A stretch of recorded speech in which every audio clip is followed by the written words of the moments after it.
The Frog Squad. The sun is just peeking over golden Wyoming hills as Dr. Tyrone Hayes wakes his team. Jasmine Reyes sleeps wrapped in green mosquito netting. "Jasmine, the giant pickle," Tyrone teases. "Get up." Two more rumpled heads pop out of the grass. Tyrone's son Tyler and young Kim Parker. Field biology is not for those who like to sleep in. No one stops for breakfast either. Daybreak is prime frog catching time. Young walks over to Dugway Pond just a few feet from the campsite. She wades out and sinks a glass sample bottle into the cool water. Tyrone, Jasmine, and Tyler stalk the edges of the pond with nets. Though they try to be sneaky, with each step juvenile leopard frogs scatter in all directions.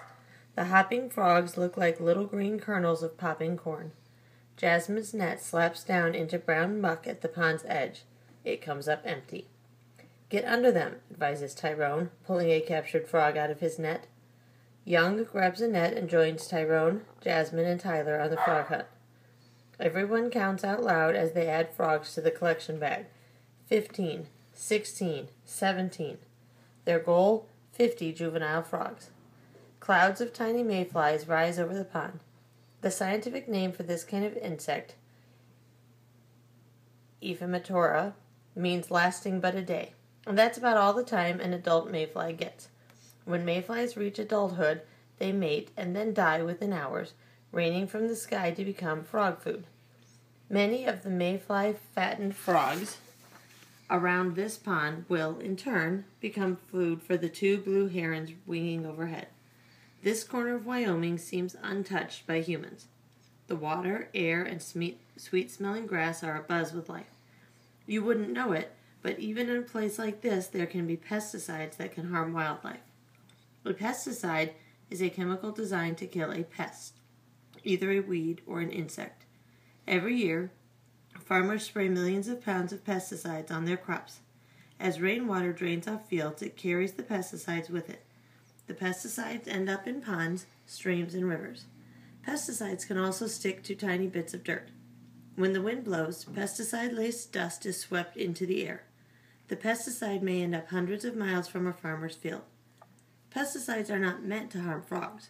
However, when people put pesticides into the environment, the effects can be very hard to control.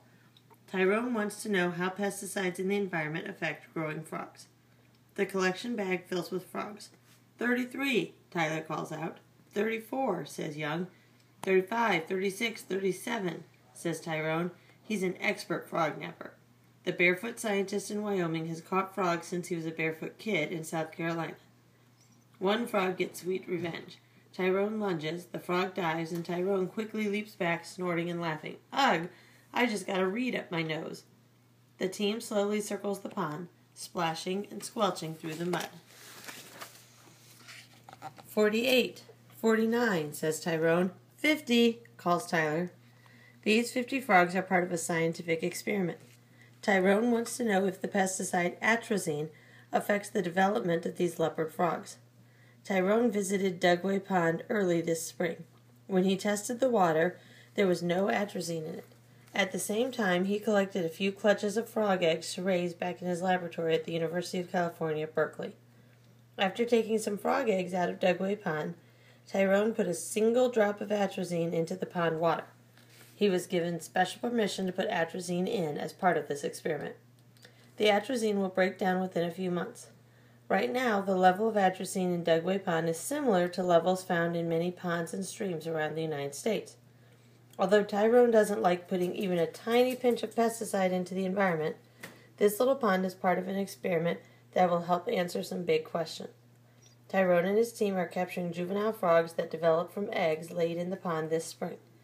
But there are adult leopard frogs here too. Tyrone fishes an adult out of the pond and holds it next to a youngster. The adult leopard frog is a male. Adult males have a special pad on their thumb and forearm that they use to clutch the female while mating.